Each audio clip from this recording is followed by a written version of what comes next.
My name is Elena, I am 42, and for 12 years, I believed my husband Julian was a struggling clinic owner who desperately needed my financial protection. But last Tuesday, in our rain-swept Seattle kitchen, Julian carelessly left his laptop open, triggering a catastrophic chain reaction that changed everything. What did I find? A forged signature on a $450,000 loan, offshore accounts in Belize, and a plan to strip my inheritance. In less than 48 hours, my entire 12-year marriage completely disintegrated. And the man behind it all? He was just Julian, humming a tune while dicing butternut squash, entirely unaware that his quiet, bookkeeping wife had already booked a one-way ticket to Zurich and frozen every single asset he owned. Before I tell you what happened when they saw me, please take a moment to like and subscribe, but only if you genuinely enjoy this story. Also, I'd love to know where you're watching from and what time it is there. Drop a comment below. The rain in Seattle did not fall so much as it suspended itself in the air, a cold, gray weight that clung to the windows of the house overlooking Puget Sound. It was a Tuesday evening in late November, just after 6. I was standing at the kitchen island, dicing roasted butternut squash and wild salmon for a chowder, when Julian told me he was spending Thanksgiving with his ex-wife. When I stopped cutting, the silence in the kitchen became absolute, save for the low hum of the refrigerator and the rhythmic tap of the drizzle against the glass. "Leo needs his real mother," Julian said, his voice flat, completely devoid of the defensive edge I had expected. He was sitting across from me, a heavy ceramic mug cradled in both hands. "If you don't like it, divorce me." I did not slam the knife down. I did not make a dramatic gesture. I simply placed the blade flat against the wooden cutting board, my fingers lingering on the handle until the warmth of my skin left it. My hand had suddenly gone stiff and cold. On my way home from the small, unassuming accounting office in Ballard where I kept the books for local businesses, a quiet cover that masked my actual, exhausting work as a remote senior forensic auditor, I had stopped at the market. I had bought the fresh salmon, a sack of fingerling potatoes, and a pint of Marionberry ice cream because Leo had loved that flavor since he was a boy.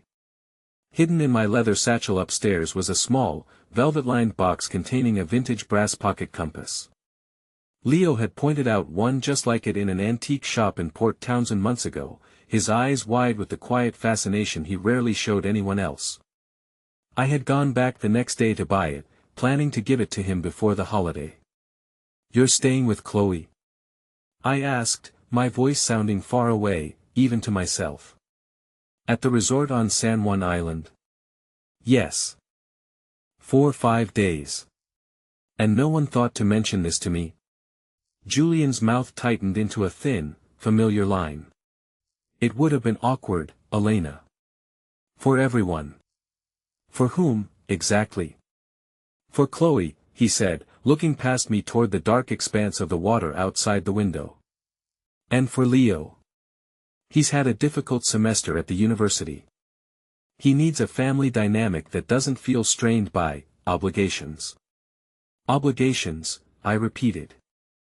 I waited for him to look at me, but his gaze remained fixed on the dark glass. Julian was a handsome man, the kind whose sharp jawline and tailored shirts gave him an air of effortless success, even when the chain of Aura wellness clinics he managed was quietly bleeding cash. For months, I had seen the erratic cash flows in the minor accounts he let me oversee, though he kept the primary corporate ledgers locked away under Chloe's consulting firm. "Leo needs his mother," Julian continued, his tone shifting to that of a patient teacher explaining a simple concept to a difficult child. "He needs to see us together, without the shadow of the past decade hanging over the table. I'm not trying to hurt you, Elena. But this is about his well-being." His phone buzzed on the counter beside his mug. The screen lit up, displaying a brief preview of a message from Chloe. "Resort confirmed. Just like old times." Julian didn't reach for the phone, but he subtly shifted his shoulder to block my view of it. "Is her partner going?" I asked. Julian's eyes narrowed slightly. "That's none of our concern. That answer tells me everything I need to know." I leaned back against the counter, the cold wood pressing through my wool sweater. Julian, think about what you are asking me to accept.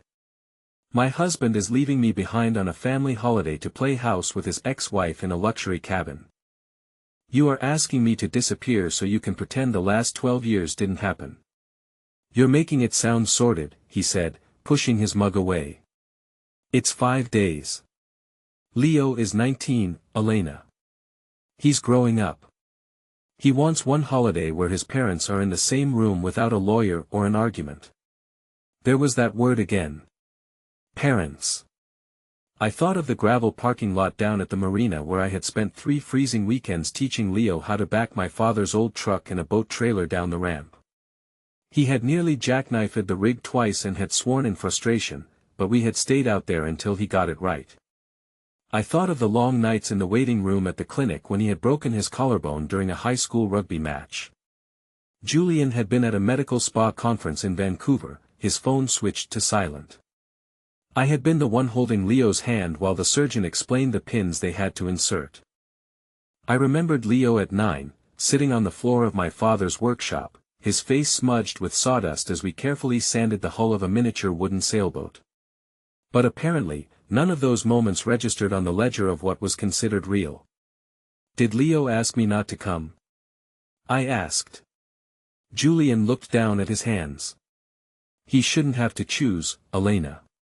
He shouldn't have to manage your feelings. I didn't ask him to choose. You did. No, Julian said, standing up and taking his mug to the sink. I am trying to keep this family from fracturing further. You've been good to Leo. No one is denying that. The word good felt like a polite dismissal, the kind of praise reserved for a reliable housekeeper or a decent mechanic. You've been a wonderful support, Julian added, his back still turned to me. But you aren't his mother. I looked at the cutting board. The salmon was half diced, the pale orange flesh turning dull under the kitchen lights. I have been raising him since he was 7, I said softly. And I appreciate that you acknowledge that. You appreciate it? Oh, come on, Elena. Don't twist my words. He turned around, a tired, dismissive smile on his face. It's 5 days. If our marriage can't survive 5 days of space, maybe we have larger issues to address. Is that what you want? A divorce over a long weekend? The strange, hollow part of the realization was how certain he sounded.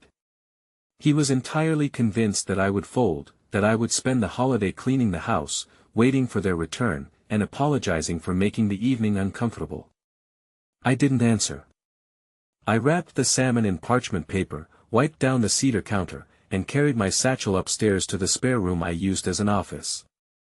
Julian remained downstairs, likely waiting for the sound of my footsteps returning to the kitchen to offer a superficial truce. In the quiet of the office, I opened my desk drawer and pulled out the small velvet box. On the shelf above my desk sat the wooden sailboat Leo and I had built. One of the sails was slightly crooked, and the varnish had run near the bow where he had applied it too thickly, but we had never fixed it. I sat at the desk and stared at the dark window. A part of me, the part that had spent 12 years trying to smooth over the rough edges of Julian's ego, wanted to go back downstairs. I wanted to suggest a compromise. Perhaps I could drive up for just one dinner. Perhaps we could book a separate room. I wanted to make myself smaller, to shrink until my presence was no longer inconvenient. I had done it for so long that it felt like instinct. Then, my laptop on the corner of the desk chimed. The email was from the director of a global forensic accounting firm based in Zurich. It was the 3rd time they had extended the offer, senior compliance auditor for their European division. It came with a substantial relocation package, a quiet apartment overlooking the Limmat River, and a salary that made my current freelance income look like an allowance.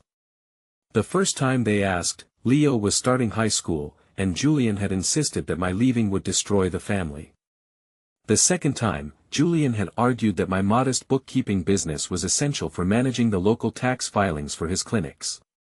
Now, Leo was living in a dorm at the university, and Julian had just offered me an ultimatum. The offer in my inbox expired at noon the following day. I picked up my phone and called my father. Arthur answered on the second ring, the background noise of his workshop quiet except for the low hum of a marine radio. "Elena," he said, his voice deep and steady, smelling of saltwater, copper wire, and solder. "Everything all right?" "Not entirely," I said. I told him what Julian had said. Then, I told him about Switzerland. My father listened without offering the easy anger I might have expected. He had spent 40 years as a marine electrician and harbor master, dealing with storm-damaged vessels and stubborn captains. He knew when to let a storm blow itself out. He let the silence stretch between us for a long moment before he spoke. "Would you still want the job if Julian apologized tomorrow morning?" he asked. "I don't know." "Then don't make the decision tonight," Arthur said. "You've turned them down twice because of him. Don't take it now just because you're angry." "I'm not angry." "Elena, you're calling your 72-year-old father at 7 on a rainy Tuesday. You're furious." A gentle pause came over the line. "Don't move 5,000 miles just to make someone realize you're gone. That still makes your life about them." I didn't sleep that night. At 8 the next morning, I sat at my desk with a cup of black coffee and opened the email again. I read the terms, the responsibilities, and the start date. Then, I pictured another Thanksgiving like this one. Another Christmas of being the quiet observer at the edge of someone else's history. I clicked the link at the bottom of the message. My fingers shook slightly as I typed my acceptance, but for the first time in 12 years, the tremor wasn't from fear. It was the sudden, sharp realization that I had finally stopped asking for permission to exist. Julian, Chloe, and Leo left for San Juan Island on the morning of November 22nd. A large, rented black SUV pulled into our driveway just after 8. Through the kitchen window, I saw Chloe sitting in the passenger seat, her sunglasses pushed up into her blonde hair, her face turned toward her phone. She didn't look at the house. Julian carried his leather duffel bag to the back, then paused, looking toward the garage. He walked back into the kitchen, his keys jingling in his hand. "Elena," the tire pressure warning light came on in the wagon. "Can you take it down to the service station and have them look at it?" I didn't have time this morning. I looked at him from the kitchen island. "You can check your own tires, Julian." His forehead creased, a flash of irritation crossing his features before he smoothed it away. "You don't have to be childish about this. It's a simple favor. I am not your mechanic, and I am no longer your convenience," I said quietly. Before he could answer, Leo walked into the kitchen to grab his coat. He looked at me, his eyes shifting nervously between his father and me. He looked uncomfortable, his shoulders hunched. I didn't know then that Julian had told him I had volunteered to stay behind because a major auditing deadline had kept me tied to my desk. Leo stepped forward and gave me a quick, tight hug. "Happy Thanksgiving, Elena. I'll call you." "Have a safe trip, Leo," I whispered, holding him just a second longer than usual. "Remember to wear your heavy coat on the ferry." Julian watched us, his expression unreadable. "We'll talk when I get back," he said, turning toward the door. I watched the black SUV back down the driveway and disappear around the corner of the tree-lined street. The house immediately felt vast and empty. My flight to Zurich was booked for November 27th. Julian believed I would spend the holiday waiting for him to return, stewing in my anger before inevitably apologizing. He had no idea that in 5 days, the life he expected me to keep carrying would no longer be waiting for him. Thanksgiving morning was so quiet I could hear the refrigerator cycle on and off from the living room. Outside, the Seattle drizzle had turned into a steady, gray downpour that blurred the outline of the dock across the water. I turned on a local news broadcast just to have human voices in the house, though I didn't watch the screen. I reheated a small plate of the squash and salmon chowder I had made 2 nights before, eating it at the kitchen island while the television anchor talked about holiday traffic. At exactly 10:14, my phone buzzed on the counter. Julian had sent a photograph to the family group chat. The three of them stood in front of a massive stone fireplace at the island resort. Julian wore a heavy cream knit sweater I had bought him for his birthday the previous winter. Chloe stood beside him, her hand resting casually on his shoulder, while Julian had his arm draped around Leo. The caption beneath the image read, "Finally together for Thanksgiving." I stared at the words for a long time. Leo was smiling, but his shoulders were slightly raised, the exact posture he adopted whenever he was trying to hide his discomfort. I began to type a reply, "Happy Thanksgiving, Leo. Call me when you have a quiet moment." Then, I stopped. My thumb hovered over the screen. I deleted the draft.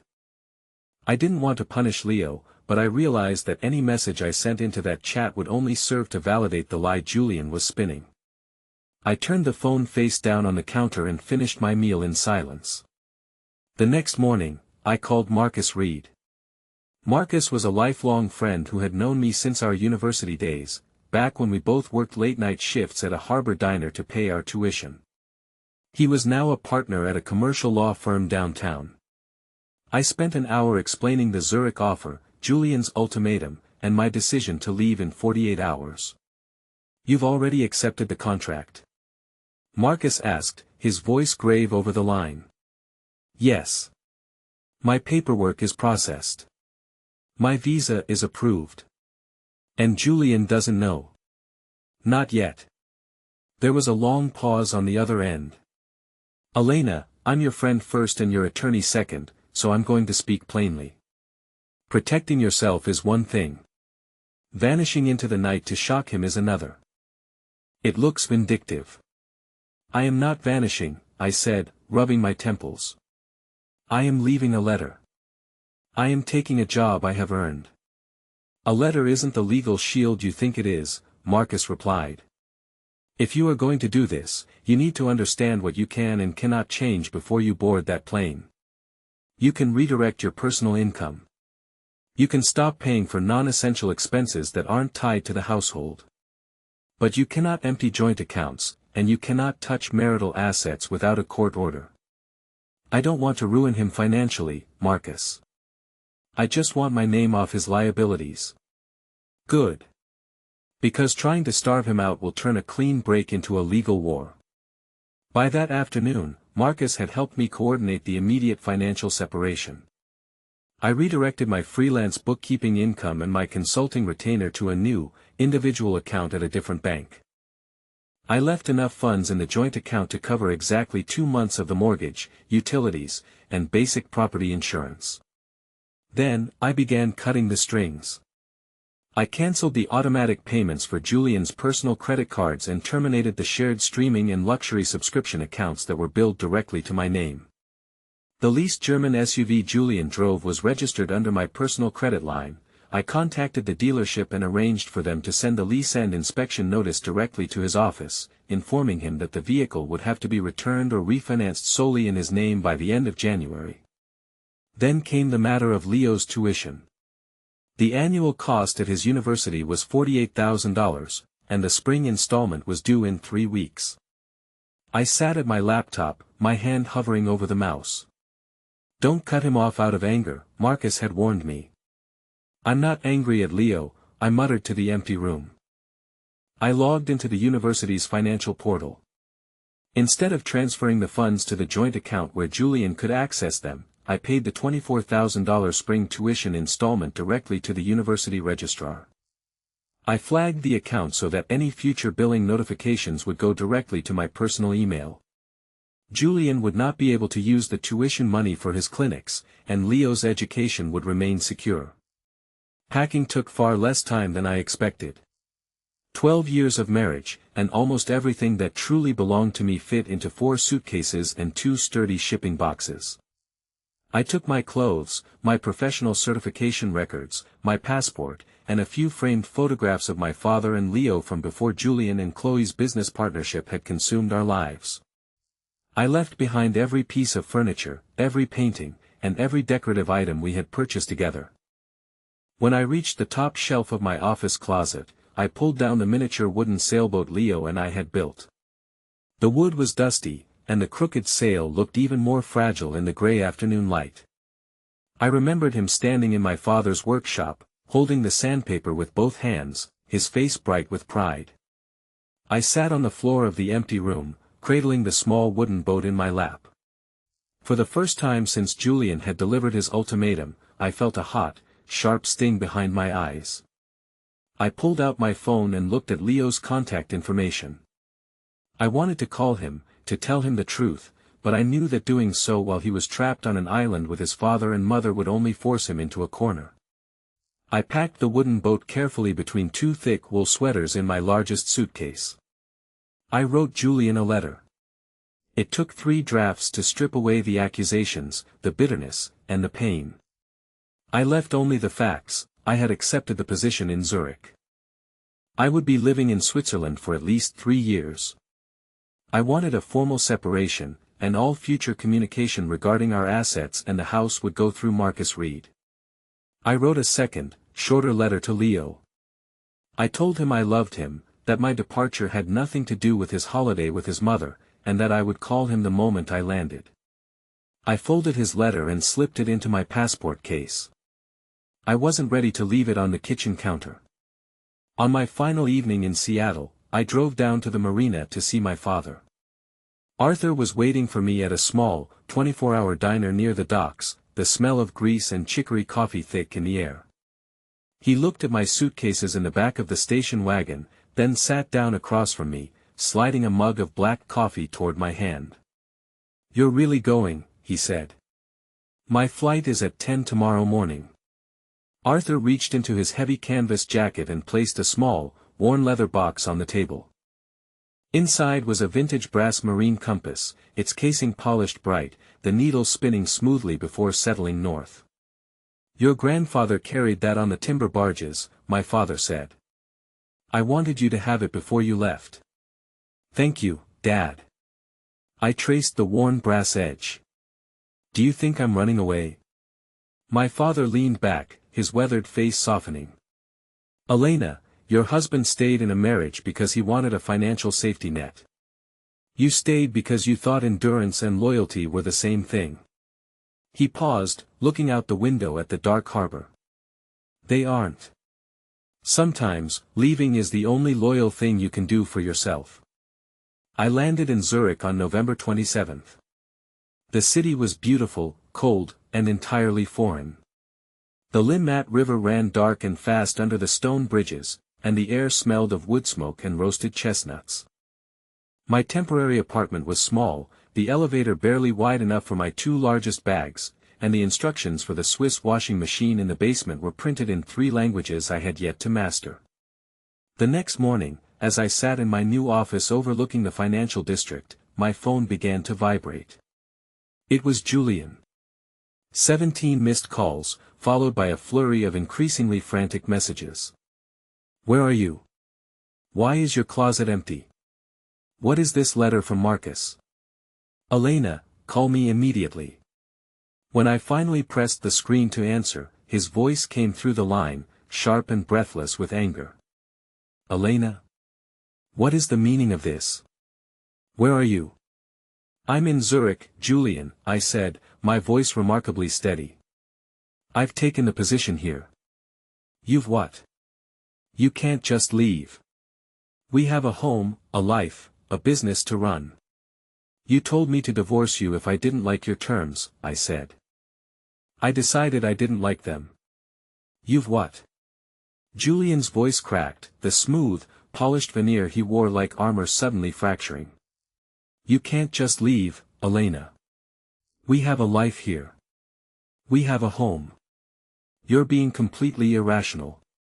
"I am in Zurich, Julian," I said, my voice remarkably steady as I looked out the window of my new office. Below, the streetcars glided silently along the cobblestones, and the gray waters of the Limmat River cut a clean path through the old stone buildings. "I have accepted a permanent position. My belongings are already on their way."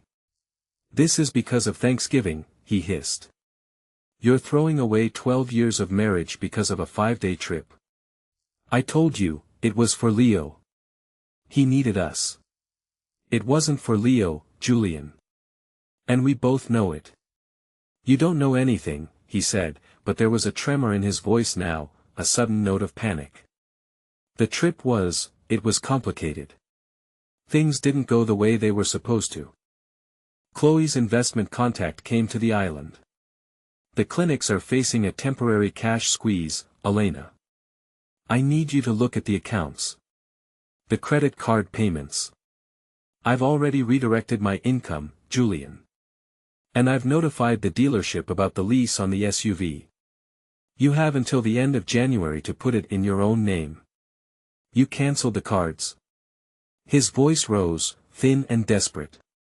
Elena, you can't do this. We're married. We share everything. Except holidays, I said quietly, and hung up before he could answer. I sat at my desk, my hands resting on the cool, polished wood. I had spent 12 years playing the role of the quiet, supportive wife who kept the books for local shops while Julian ran his high-end wellness clinics. He had always viewed my work as minor, a harmless hobby that brought in a little extra cash but required no real intellect. He had no idea that my freelance bookkeeping was merely a quiet, low-profile cover. He didn't know that for the last 5 years, I had been working remotely as a senior forensic auditor for a global compliance firm, dissecting complex international tax evasion schemes and tracing hidden assets across 3 continents. To Julian, I was just the woman who balanced his checkbook and made sure the household bills were paid on time. An hour later, my laptop chimed. It was an email from Julian's corporate account. In his panic and haste, he had hit the wrong contact name in his autofill. The message was intended for Chloe, but it had landed in my inbox. The subject line read, Vance Personal Assets and Aura Expansion. Attached was a password-protected spreadsheet and a scanned PDF document. I didn't need to hack his system to open it. Julian had used the same password for his business accounts for a decade, the date of his first clinic's opening. When the spreadsheet opened, my breath caught in my throat. It was not a standard business ledger. It was a meticulously compiled inventory of my personal assets, the equity in our Seattle home, which had been purchased largely with the inheritance from my mother, my retirement accounts, my personal savings, and my credit score, which was pristine. But it was the PDF document that made the room turn cold. It was a loan application for $450,000 from a high-interest private lending firm, intended to fund the expansion of Aura Wellness. On the final page, under the section labeled Personal Guarantor, was my name. And beside it was a signature. It was a very good copy of my handwriting, the elegant, slightly slanted cursive I had used since university. But there was a tiny, almost imperceptible hesitation in the loop of the E, the mark of a light table or a digital tracing tool. Julian had forged my signature on a personal guarantee that would make me solely liable for a near $500,000 debt if the clinics defaulted. I scrolled further down the email chain. There was an attached draft agreement, prepared by a legal service in Central America, for an entity called Aura Belize Holdings Limited. The registered agent was Chloe Sterling. The agreement outlined a plan to transfer the physical assets and equipment leases of the Seattle clinics to the Belize Shell Company, leaving the Seattle corporate entity, the one tied to the $450,000 loan, as an empty shell. They weren't just trying to save the clinics. They were planning to strip the assets, funnel them offshore to Chloe, and leave me holding a massive, defaulted debt that would destroy my credit, force the sale of my home, and ruin me financially. My hands were steady as I forwarded the entire email chain to my personal account and then to Marcus Reed. I picked up the phone and called him. Marcus, I said when he answered. I'm sending you some files. I need you to look at them immediately. There was a silence on the line for several minutes as Marcus opened the documents. I could hear the faint click of his mouse from 5,000 miles away. When he spoke, his voice had lost all of its professional detachment. Elena, he said, his tone deadly serious. This is criminal. He forged your signature on a personal guarantee for a commercial loan. And this Belize setup, they were preparing to strip the equity from your marriage and leave you with the liability. Can we prove the forgery? Yes, Marcus said. A forensic document examiner will have a field day with this. The metadata on the PDF shows it was scanned from the office copier at the flagship clinic 3 weeks ago, on a Saturday afternoon when you were at your father's cabin. But Elena, you cannot confront him yet. If he realizes you have this, he will try to dissolve the Belize entity or shift the funds before we can freeze the accounts. I'm not going to confront him, I said. I'm going to call Leo. Elena. I need to know what he knows, Marcus. I won't let him be collateral damage in this. I hung up and initiated a video call with Leo. He answered on the third ring. He was sitting in his dorm room, the fluorescent lights casting a pale shadow over his face. He looked exhausted, his eyes red-rimmed. Elena, he said, his voice cracking. Dad said you left. He said you moved to Switzerland because you were mad about the holiday. I did move, Leo, I said softly, looking at his face on the screen. But I didn't leave because of you. I left because your father and I have reached the end of our marriage. Leo looked down, rubbing his forehead. The trip was awful, Elena. It was a complete lie. What happened? Dad and Mom. They didn't want to spend time with me, he said, his voice trembling with a mixture of anger and hurt. They spent the whole time in the cabin arguing about money. Chloe brought this guy, some investor from Vancouver, and they kept talking about some expansion loan. They had these slides on the television, showing the clinic's revenues. He paused, swallowing hard. And then I heard them talking on the deck on Thursday night. They thought I was asleep. Dad told Chloe, Elena has the clean credit and the clean books. If we get her name on the guarantee, the lender won't look too closely at the clinic's existing debts. Once the funds clear, we can transfer the equipment leases to the Belize account. Leo looked up, his eyes shining with tears. I didn't understand what it meant, Elena. But then I saw Mom's laptop on the kitchen table the next morning. The spreadsheet was open. It had your name on it, and your retirement balance, and the house. I asked Mom what it was, and she got really angry. She told me families share everything, and that I shouldn't be snooping. He wiped a tear from his cheek with the back of his hand. They used me, didn't they? They told me we were going to the island to be a family again, but they just wanted you out of the house so they could plan this without you noticing. Yes, Leo, I said, my heart aching for the boy I had watched grow into a man. They did. I'm so sorry, he whispered. I should have told you. I should have realized. You have nothing to apologize for, I said firmly, leaning closer to the camera. You are 19 years old, and you were lied to by the people who were supposed to protect you. I am not angry with you, Leo. I will never be angry with you. Are you coming back? I will be back in February for a leadership conference, I said. And Marcus is arranging a formal mediation. I want you to stay focused on your studies, Leo. Your tuition for the spring semester is already paid. I paid it directly to the university. Your father cannot touch it. He looked surprised, then a deep sense of relief seemed to wash over him. You paid it? Of course I did, I said. We built that wooden sailboat together, remember? We don't leave things half-finished. A small, watery smile appeared on his face. It's still crooked, Elena. It has character, I said, my own eyes damp. I brought it with me, by the way. It's sitting on the shelf in my new office. After we hung up, I stood by the window and watched the snow begin to fall over Zurich, the white flakes disappearing into the dark, cold river below. The pain of Julian's betrayal was there, but it was accompanied by a strange, quiet clarity. The man I had spent 12 years trying to please had never truly seen me. He had only seen a resource to be used, a quiet harbor to return to when his own storms threatened to sink him. But the harbor was closed now. And the storm was about to turn back toward him. I had not been back in Seattle for 7 weeks, yet the airport smelled exactly the same, a mix of damp cedar, aviation fuel, and stale coffee. But as I walked through the terminal, I realized I was different. Switzerland had not magically cured the ache in my chest, but the cold, sharp air of Zurich had cleared the fog from my mind.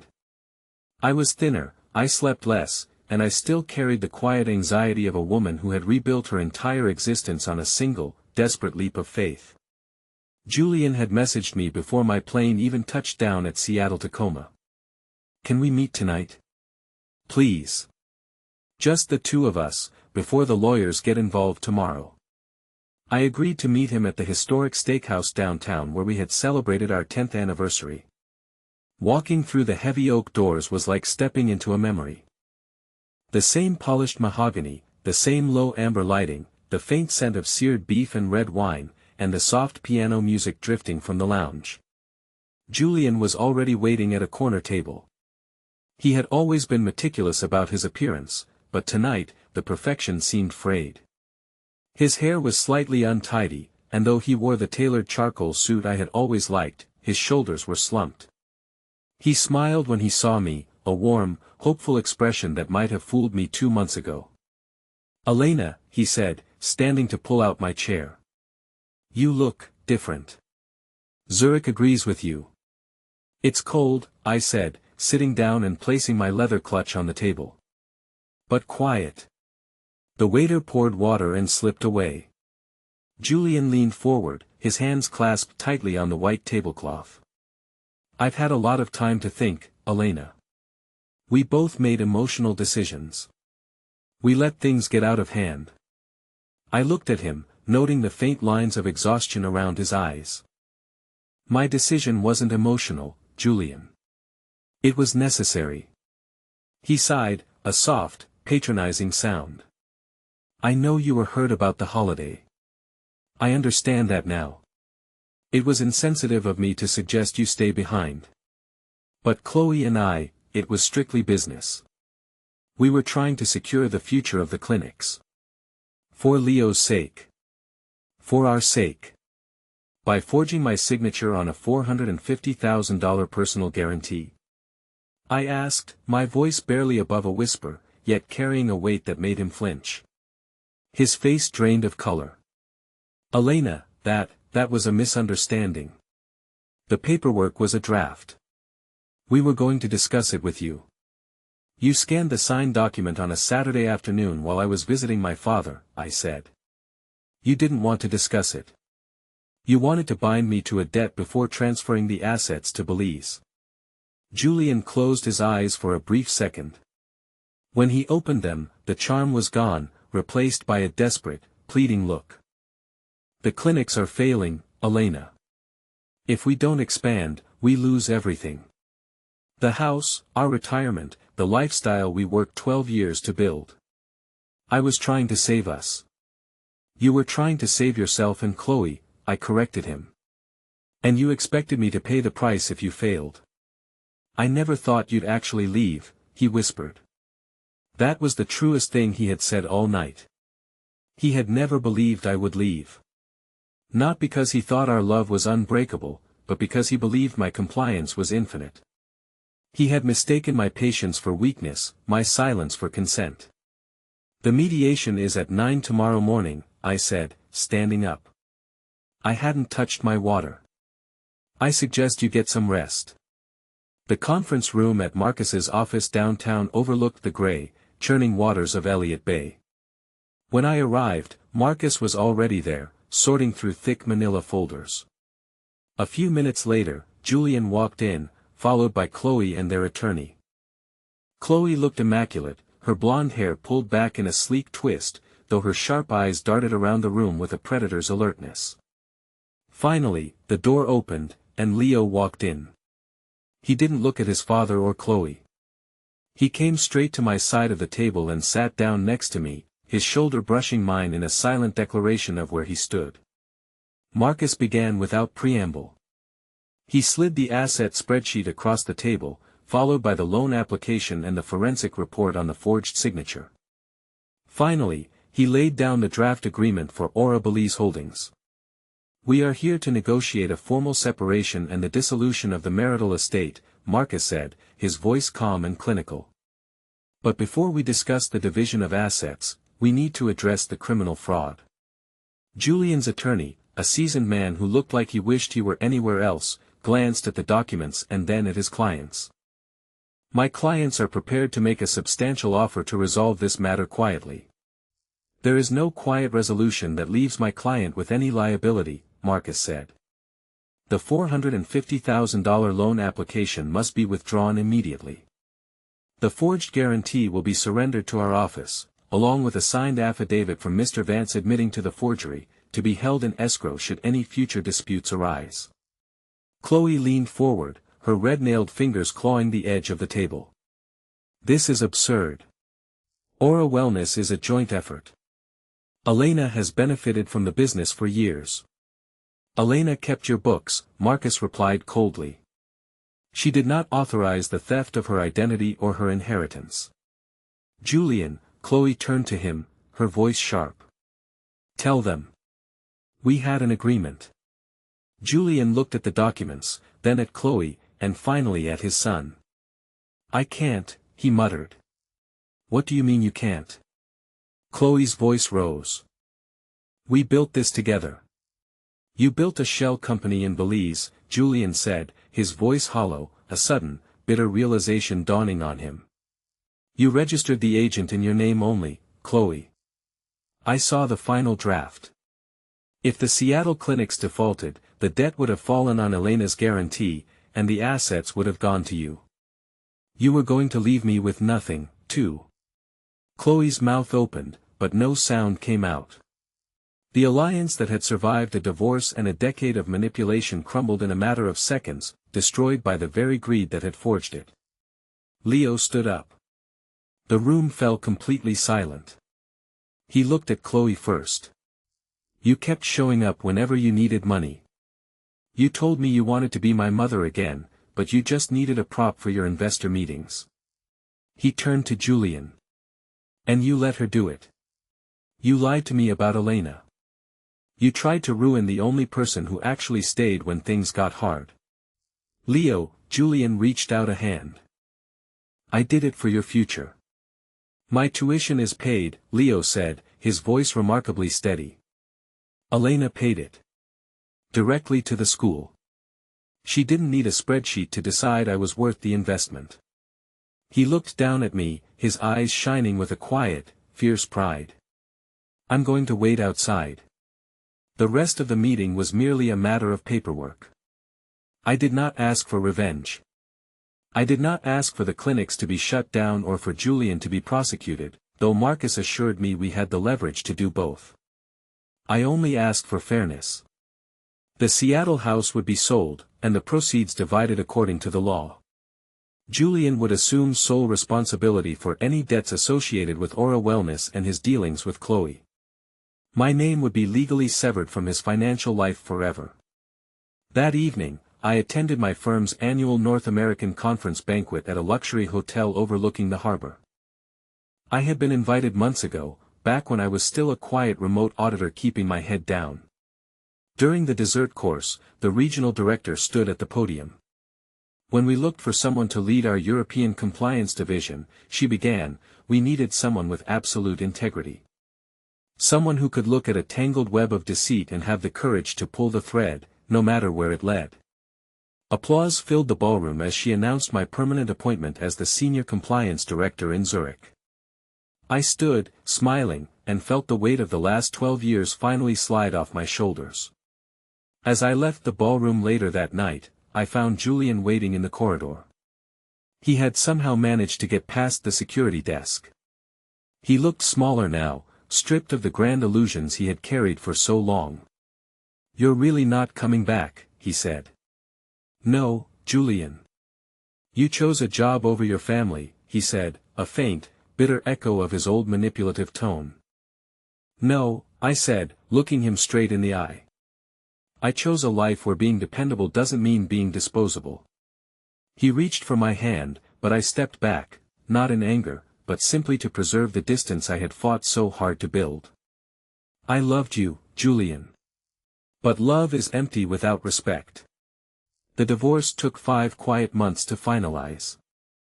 The Seattle house sold in the spring, though for less than Julian had hoped. A structural inspection revealed foundation issues we had ignored for years. After the mortgage was cleared and the legal fees paid, we each received our share. I used mine to establish a trust fund for Leo's remaining college years, ensuring his future was entirely secure from his father's business ventures. Aura Wellness collapsed by the summer. Without my credit to leverage, the high-interest lenders called in their notes, and the clinics were forced into liquidation. Chloe vanished back to Vancouver, and Julian was left to manage the fallout alone. In late August, while sitting in a small cafe in Zurich, I received a handwritten letter from Seattle. The handwriting was Julian's. I apologized to Leo, he wrote. And now I am apologizing to you. I mistook your patience for endless acceptance. I stopped noticing everything you carried because you always carried it without complaining. I am sorry. I read the letter twice, then folded it and placed it in my drawer. I did not write back. I forgave him, but I knew that some harbors, once closed, can never be reopened. A week later, Leo came to visit me in Switzerland. We spent 3 days walking along the cobblestone streets of Zurich, eating roasted chestnuts, and taking the ferry across the lake. On his final night, we sat in a small restaurant overlooking the Limmat River. Our waiter, a pleasant young man, smiled as he set down our plates. And for your mother? He asked, looking at me. I opened my mouth to correct him, to explain the complicated, painful history of step-parents and biological ties. But before I could speak, Leo smiled. Yes, Leo said, his voice warm and steady. My mother will have the trout. The river outside the window ran fast and clear, reflecting the ancient stone of the city. I reached into my coat pocket and felt the cool, solid weight of my grandfather's brass compass. The needle had finally stopped spinning. I was home. Lessons from this story. Patience and endurance should not be mistaken for weakness or endless compliance. Trust must be earned and maintained with mutual respect, not financial exploitation. Real parental bonds are forged through presence and care, not biological ties alone. True self-worth requires the courage to walk away from toxic relationships.